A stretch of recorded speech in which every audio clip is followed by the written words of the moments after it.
అయితే స్నేహం అనేది ఎలా ఉండాలంటే ఆలోచనలు పంచుకునే విధంగా ఉండాలి, మన భారాన్ని తీసే విధంగా ఉండాలి.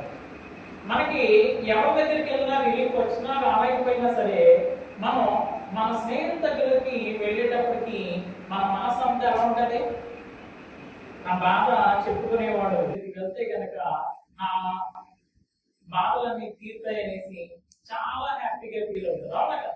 అప్పుడున్నా సంతోషం ఉన్నా బ్యాడ్నెస్ ఉన్నా ఏదున్నా సరే నా స్నేహితులతో నేను పంచుకోవాలి అనేసి ప్రతి విషయాన్ని కూడా ఆలోచన కానీ ప్రతి దాన్ని కూడా తనకి పంచుకోవడం జరుగుతుంది. అయితే మన బైబిల్లో మనం చూడగలిగితే కనుక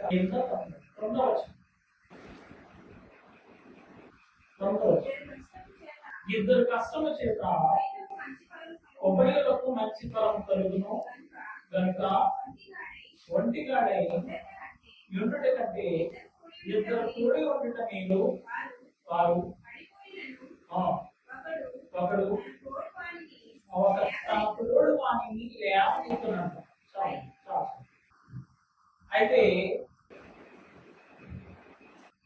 ఇద్దరు స్నేహితులు ఉన్నప్పుడు ఇద్దరు స్నేహితులకు ఒకేసారి కష్టం కాదు. అవునా కదా? అక్కడికి వచ్చినప్పుడు అక్కడికి రా. అయితే అక్కడ పడిపోయినప్పుడు మనకు ఏం చేస్తారు, లేవనెత్తుతారు. స్నేహం అనేది ఏంటంటే ఆలోచన కావచ్చు, అది ఏదైనా అవ్వచ్చు, సాయమైన అవ్వచ్చు, కానీ అక్కడ పడిపోయినప్పుడు మనకు ఏం చేయాలి, లేవనెత్తే వాడిగా ఉండేవాడిని ఏమంటారంటే స్నేహితుడు. తన ఆలోచనను పంచుకునేవాడు, తన భారాన్ని తీసేవాడు ఎవరంటే కనుక స్నేహితుడు. అయితే ప్రస్తుత లోకంలో జరిగేది ఏంటంటే కనుక ఒక స్నేహితుడు పడిపోతే కనుక అతన్ని ఇంకా పడగొట్టేసే స్నేహితులు తయారయ్యారు. అవునా కదా? పడిపోతున్న వాడిని లేపేవారు ఎవరు లేరు, కానీ పడిపోతున్న వాడిని ఇంకా పోసేసేవారే ఇలా అంటున్నారు. అవునా కదా? డబ్బు ఉంటే స్నేహం అంటది, డబ్బు లేదనుకోండి అంటారు కదా. పోయేటప్పటికి ఎవరు కూడా ధరిచారు. అయితే బైబిల్ ఏం చెప్తుందంటే కనుక ఒకడు పడిపోతే మనం ఎలా ఉండాలి, లేవనెత్తేవాడు లాగా ఉండాలంటే బైబిల్. సామెతల గ్రంథము అదే సులభంలో రాజునాథుడు యవనస్తులకి రాయడం జరుగుతుంది. సొలొమోను గ్రంథము సామెతల గ్రంథము 17వ అధ్యాయం 17వ అధ్యాయం. నిజమైన స్నేహితుడు విడువక ప్రేమించును, కృతజ్ఞతలో అట్టివాడు సహోదరుడుగా ఉంటుంది. నిజమైన స్నేహితుడు అంటే అబద్ధమైన స్నేహితులు కూడా ఉన్నారా లేదా? ఈ నిజమైన స్నేహితుడు ఎప్పుడు ఉంటాడంటే కనుక నీకు దుర్దశ అనేది ఎప్పుడు ఏర్పడతాడో, అంటే కష్టకాలం అనేది ఎప్పుడు ఏర్పడతాడో అప్పుడు కూడా నీతో ఉంటాడు. అవునా లేదు? అయితే నిజంగానే స్నేహితుడు ఎలా ఉంటాడో తెలుసా? నువ్వు ఏదైనా అప్పుల్లోకి ఏదైనా కష్టాల్లో కూలిపోయినప్పుడు పక్కన ఎవరో నిలబడుతుంది, పక్కన నిలబడేవాడే నిజమైన స్నేహితుడు. అందుకని బైబిల్ ఏం చెప్తుందంటే నిజమైన స్నేహితుడు విడువక ప్రేమించు. నువ్వు కష్టాలు ఉన్నా, ఇబ్బందుల్లో ఉన్నా, సుఖంలో ఉన్నా, ఎలా ఉన్నా సరే నేను విడువక ఉండేవాడు నిజమైన స్నేహితుడు అంట. దుర్దశలో అటు వాడు నీకు ఎలా ఉంటాడు, నీ అన్నగా నీ తమ్ముళ్ళలాగా ఉంటాడంట. ఎవరు నిజమైన స్నేహితుడు? అబద్ధమైన స్నేహితుడు ఎలా ఉంటాడంటే కనుక ఈ దుర్దశ వచ్చేటప్పటికి, కష్టం వచ్చేటప్పటికి నిన్ను విడిచి వెళ్ళిపోతాడు. అంటే మన కష్టంలోనే మన స్నేహం యొక్క బలం అనేది తెలుస్తుంది అని బైబిల్ అనేది తెలుస్తున్నారు. నిజమైన స్నేహితుడు ఎప్పుడు ఉంటాడంట, దుర్దశలోని కూడా విడవకుండా ఉంటాడని బైబిల్ మనకి తెలియజేస్తుంది. మనం ఈ లోక స్నేహాన్ని చూసుకోగలిగితే కనుక లోక స్నేహం అనేది ఏం చేస్తుందంటే ఒక వ్యక్తిని మంచి ఆలోచనలు పంచుకోవట్లేదు, చెడు ఆలోచనలు పంచుకునేలాగా చేస్తుంది. అవునా? అయితే తన స్నేహితుడిని ఏ మాటలో నడపాలి? మంచి మార్గంలోనికి నడపాలి, కానీ చెడు మార్గంలోనికి నడపాలి. ఇంకా తన స్నేహితుని యొక్క భారాన్ని తన మీద కూడా వేసుకునేలా ఉండాలి, కానీ తన భారాన్ని కూడా స్నేహితుడి మీద వేసి తనకి బరువుగా మారే వాళ్ళకు ఉండాలి. అవునా కదా? అందుకని మేలు కోరే స్నేహితుడు అంతా ఎక్కువ గాయాలు చేస్తాడంట. పక్కవాడు లెక్కలేనని మరి పక్కవాడు అనుకో ఏం చేస్తాడో తెలుసా, వీడు ఏదో గుంటలో పడిపోవాలనేసి, ఆడు ఏదో నాశనం అయిపోవాలనేసి, మరి నువ్వు చేసేదానివల్ల కరెక్టే అంటాడు. ఆడు దొంగతనం చేసినానైతే, అబద్ధం చెప్పినానైతే, ఆడు తాగినా సరే రైటే అంటాడు. ఎందుకని? నీకు బాగా నీ స్నేహితుడు బాగుండడం నీకు ఇష్టం లేదు, అందుకనేసి ప్రతిదీ ఏం చేస్తాం, చెప్పిందల్లా రైతు రైతు రైతు. అదే మంచి కోరే స్నేహితుడు అయితే ఒరే ఎలా కాదు, ఇది మంచిది కాదు, ఇది మంచిదని నిన్ను గాయపరిచే స్నేహితుడే నీకు నిజమైన స్నేహితుడని బైబిల్ మనకి చెప్పడం జరిగింది. అయితే మనకి ఈ లోక సంబంధంగా స్నేహితులు ఉన్నారు, అయితే మనకి ఆత్మీయ సంబంధంగా కూడా స్నేహితులు ఉండాలి. మన శరీరానికి ఈ భూమి మీద స్నేహితులు ఎలా అవసరమని బైబిల్ చెప్పిందో, ఆత్మ కూడా ఏం అవసరము? స్నేహితులు అవసరం. ఎందుకంటే మన బాధ పంచుకునే వాళ్ళు ఉండాలి, మన బరువును తీసే వాళ్ళు ఉండాలి, మన ఆలోచన పంచుకునే వాళ్ళు ఉండాలి. అలా ఈ బైబిల్లో అలా పంచుకునే వారు ఎవరైనా ఉన్నారంటే మనం చూద్దాము. యెషయా గ్రంథము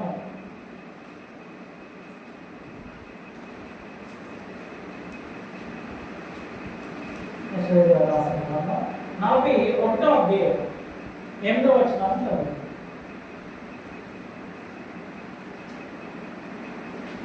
యెషయా గ్రంథము 41వ అధ్యాయం 8వ వచనం. నా సేవకుడైన ఇశ్రాయేలు, నేను ఏర్పరచుకున్న యాకోబు, నా స్నేహితుడైన అబ్రహాము సంతానమా. చాలండి, నా సేవకుడైన ఇజ్రాయేల్ అంటున్నారు. ఇజ్రాయేల్ అంటే కనుక యాకోబు. అయితే నా స్నేహితుడైన అబ్రహామా అంటున్నారు. స్నేహితుడు ఎవరంటే అబ్రహాం అంటారు. ఎవరికి స్నేహితుడు? దేవునికే స్నేహితుడు అంటారు. మనుషులకు ఉండే ఆలోచనలు ఎన్ని? కొన్నే, అవునా కదా? కానీ దేవుడికి ఉండే ఆలోచనలు తలంపులు విస్తారమైనవి, అవునా కదా? అయితే ఆ విస్తారమైన ఆలోచనలు ఎవరితో పంచుకునేవాడు అంటే దేవుడు? ఆయన సంకల్పాన్ని ఎవరితో పంచుకునేవాడు? దేవుని ఆలోచనలు ఒక మనిషితో, ఒక మట్టి మనిషితో పంచుకునేంత స్థాయికి వచ్చాడంటే అబ్రహాము చాలా విశ్వాసం ఉంచాడు. ఎవరితో? దేవుడితో. అందుకనిస్తే స్నేహితుడుగా మారాడు. ఈ స్నేహంలో నమ్మకం అనేది కోల్పోయింది అనుకోండి, స్నేహం ఏమైపోద్ది? విరిగిపోతుంది, అవునా కదా? నమ్మినంతసేపే స్నేహితుడు, నమ్మకం లేకపోతే స్నేహం అనేది విడిపోతుంది. అందుకనేసి నా స్నేహితుడైన అబ్రహాము అనేసి అన్నాడు. ఏమన్నాడు? అదే నా స్నేహితుడైన అబ్రహాము. అందుకని మనం ఆలోచించగలిగితే మన స్నేహం మనుషులతోనే కాదు, దేవునితోని కూడా ఉండాలి. నీ కష్టం వచ్చిందనుకో, నీ స్నేహితులు కనబడిపోయేటప్పటికి, నీ నిజమైన స్నేహితులు ఈ భూమి మీద లేకపోయినా నువ్వు ఎవరికి చెప్పుకోవాలి? నీ నిజమైన స్నేహితుడు దేవుడు, అవునా కదా? నీ నిజమైన స్నేహితుడు దేవుడు.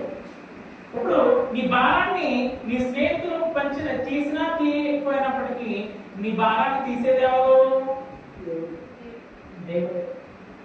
అందుకే నీ అపూర్వమైన, కష్టమైన, ఇబ్బంది అయినా, ఏదైనా సమస్య అయినా పంచుకోవాల్సింది ఎవరితోని? మన ఆత్మీయ స్నేహితుడు ఉన్నాడు, ఆయనతో మనము పంచుకోవాలి. యాకోబు రాసిన పత్రిక 2వ అధ్యాయం 23వ వచనం. యాకోబు రాసిన పత్రిక 2వ అధ్యాయం 3వ వచనం.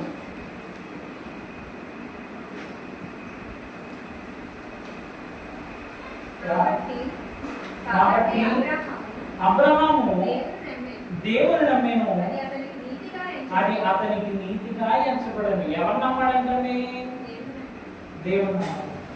ఒక స్నేహం ఏర్పడాలి అంటే ఒకసారిగా ఏర్పడిపోతుంది, ఏర్పడదు. ఎన్నిసార్లు కలవాలి? అనేక సార్లు ఒక వ్యక్తితో మనం మాట్లాడితే కనుక వాళ్ళేంటో మనకు తెలుస్తుంది, మనమేంటో వాళ్ళకి తెలుస్తుంది. అప్పుడు మన ఆలోచనలన్నీ కూడా దగ్గరకు ఉన్నాయి. నువ్వు చేసే పనులు దగ్గరకు ఉన్నాయి, నేను చేసే పనులు కూడా దగ్గరకు ఉన్నాయి అనేసి నమ్మి అప్పుడు నీకు స్నేహితుడు అవుతారు. అవునా కదా? ఇద్దరు స్నేహితులు ఉంటే చూడండి, వీళ్ళిద్దరూ కూడా ఒకేలా ఆలోచిస్తారు. అంతేగాని ఈ స్నేహితుడు తాగుబోతుల స్నేహం వేరే ఉంటుంది, మామూలుగా ఉండే స్నేహం వేరే ఉంటుంది. ఏమండి? అయితే వాళ్ళిద్దరు మనసులు కలిస్తేనే ఏమవుతుంది? స్నేహం. అంటే వీళ్ళ లక్షణాలు వేరే ఉంటాయి, వాళ్ళ లక్షణాలు వేరే ఉంటాయి. అంటే ఇద్దరు ఒకే లక్ష్యంతో ఉన్నారనుకోండి, అప్పుడు మరి నువ్వు నా స్నేహితుడివి అనేసి అంటారు. అవునా కదా? అందుకని చూడగలిగితే బైబిల్లో చెప్తుంది, అబ్రహాము దేవుని నమ్మెను, అది అతనికి నీతిగా ఎంచబడెను, అని లేఖనము నెరవేర్చబడెను మరియు అంటున్నాడు. అంటే దేవుడు నమ్మడంతోనే అయిపోలేదు. నమ్మినందుకు దేవుడు ఏం సర్టిఫికెట్ ఇచ్చాడో తెలుసా అబ్రహాముకి? నీవు నా స్నేహితుడు. చదవండి. మరియు దేవుని స్నేహితుడని అతనికి పేరు కలిగెను. ఎవరికి? అబ్రహాం. ఏమండి? దేవునికే స్నేహితుడుగా ఉన్నాడంటే అబ్రహాము దేవుని ఎంతగా నమ్మాడు? చాలా బాగా నమ్మాడండి. అందుకని స్నేహంలో నమ్మకం అనేది పోతే కనుక ఏమైపోద్ది? స్నేహం అనేది విడిపోతుంది, నాశనం అయిపోద్ది. అది నిజమైన స్నేహం కాదు. మనం చూడగలిగితే కనుక మంచి స్నేహితులు ఉన్నారు, చెడు స్నేహితులు కూడా ఉన్నారు. ఒక స్నేహితుడిని ఒరే తాగుదాం నారా అంటే కనుక వెళ్ళే స్నేహితులు ఉన్నారు. నా స్నేహితుడే కదా, నా ఆలోచన కలిగిన వాడే కదా, నేను వెళ్ళి పాడైపోయే వాళ్ళు ఉన్నారు. ఒరే సాయంత్రం ఉంటుంది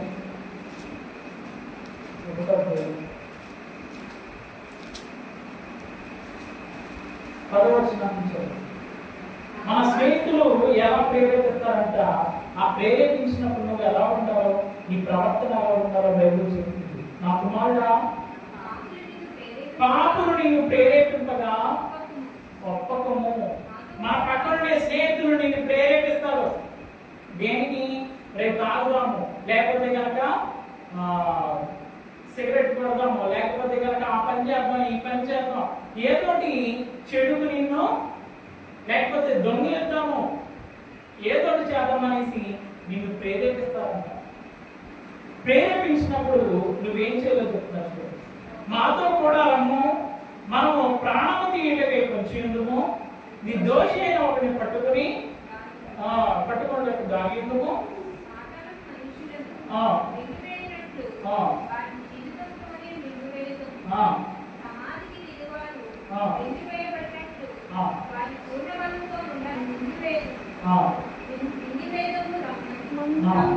రమ్మని వారు చెప్పినప్పుడు ఒప్పకము. నో చెప్పాలంట. ఏం చెప్పాలండి? యవ్వన పురుషులైనా యవ్వన స్త్రీలైనా సరే మన సొంత ఆలోచన తీసుకోకూడదు. లేకపోతే మా తల్లిదండ్రులను అడుగుతాము, లేకపోతే అక్కడికి వెళ్దాం, ఎక్కడికి వెళ్దాం, అది చేద్దాం, ఇది చేద్దాం అంటే ఫస్ట్ డెసిషన్ ఎవరికి ఇవ్వాలి? తల్లిదండ్రులు. అయితే మనం ఆలోచించగలిగితే కనుక ఇక్కడ చెప్తున్నా చూడండి, అలాంటి విషయాల్లో నువ్వేం చేయొద్దు, యవనస్తులు అంతా ఇప్పుడు పాడైపోవడానికి కారణం ఏంటంటే కనుక తోటి పక్కన యవనస్తుల యొక్క ఆలోచనలు వినడమే. అవునా కదా? ప్రేరేపించినప్పుడు ఆ ప్రేరేపణకు లొంగిపోతున్నారు. ఏమండి?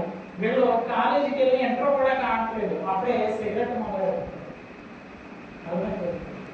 సిగరెట్ మొదలెడుతున్నారు, తాగడం మొదలెడుతున్నారు. ఏమండి? అనేకమైన దుష్కార్యాలు చేస్తున్నారు. అయితే కనుక తప్పేం లేదంటే కనుక ఇంకో నా స్నేహితుడు చేస్తున్నాడు కదా, నేను చేస్తే అయితే కనుక అలాంటి విషయాల్లో నువ్వు ఒప్పుకోవాలా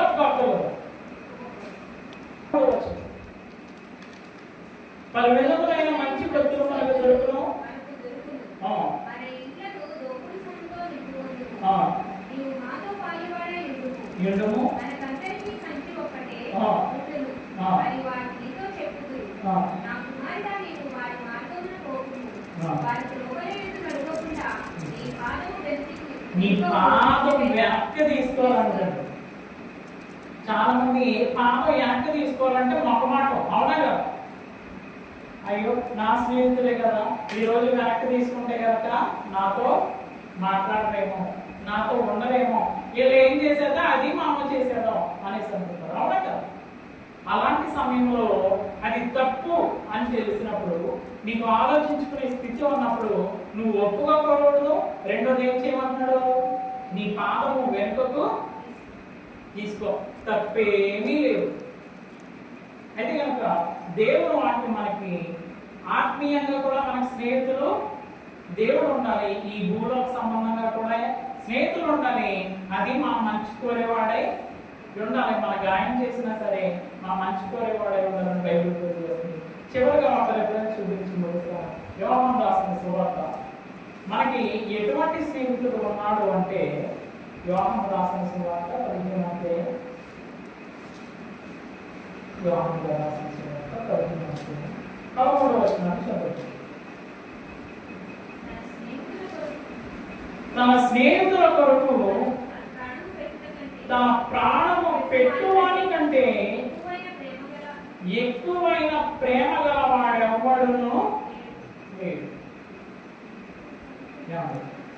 తన స్నేహితుని కొరకు ఏం పెట్టేవాడంటే ప్రాణం పెట్టేవాడు.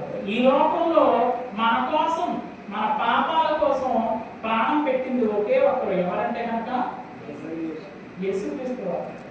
ఆయన ఏం చేశారంటే మన స్నేహితుడు, మన యొక్క బాధను పంచుకున్నాడు, మన ఆలోచనలు పంచుకున్నాడు, మన కష్టాలను పంచుకున్నాడు. ఆయన అన్ని పంచుకుని మన పాపాలను తీసేస్తే కనుక మనం ఎక్కడికి వెళ్ళగలం? పరలోకానికి చేరుకోగలం. అందుకనేసి మనకి ప్రాముఖ్యమైన స్నేహితుడు ఎవరయ్యా అంటే కనుక 13వ వచనం చెప్తున్నాడు, తన స్నేహితుడి కొరకు తన ప్రాణము పెట్టువాని కంటే ఎక్కువ ప్రేమ గలవాడెవడు లేడు. ఈ లోకంలో స్నేహితుల కోసం ప్రాణం పెట్టిన వాళ్ళు ఎవరైనా ఉన్నారా? అయితే నీ పరలోకంలో ఆత్మ కూడా బ్రతకాలనేసి అక్కడ దాకా కూడా ఆలోచించి నీ కోసం ప్రాణం పెట్టింది ఎవరు? యేసుక్రీస్తు. అదైనా నువ్వు పాపం చెయ్యకముందే, ఎప్పుడంటే పాపం చేసిన తర్వాత, పాపం చేయకముందా? పాపం చెయ్యకముందే, మనం ఇంకా ఈ భూమి మీద రాకముందే యేసుక్రీస్తు ఎవరు మన కోసం ఎప్పుడో అడ్వాన్స్ గా అయినా తన ప్రాణం పెట్టారు. ఎవరి కోసం? మన కోసమే. అందుకనేసి మనం ఆయన స్నేహితులుగా మారాలి అంటే, నేను మీకు ఆజ్ఞాపించిన వాటిని చేసిన ఎడల మీరు నా స్నేహితులై ఉండు. ఆయన మనకేం ఆజ్ఞాపించాడంటే ఆయన మాటల్ని మనకి చెప్పడం జరిగింది. వాటిని బట్టి మనం చేస్తే మన స్నేహితుడు ఎవరంట? యేసుక్రీస్తు. దీంట్లో మంచి ఉన్నారా, చెడ్డ ఉన్నారా? బైబిల్లోని ఈ మార్గాన్ని నడిస్తే మంచి మార్గం ఉంటుందా, చెడు మార్గం ఉంటుందా? మంచి మార్గం. అందుకనేసి మన మార్గాన్ని మంచే నడవాలి అంటే కనుక, మంచి స్నేహితులు నడవాలి అంటే కనుక ఈ బైబిల్ మనల్ని నడిపిస్తారు. యేసుక్రీస్తు వారు మంచి త్రోవను నడిపిస్తారు. అందుకనేసి మన ముఖ్య స్నేహితుడు ఎవరంటే కనుక యేసుక్రీస్తు వారిగా మనం తీసుకొని ఆయన త్రోవను, ఆయన పక్కన నడవాలని నన్ను నేను హెచ్చరించుకుంటూ మీకు వాక్యం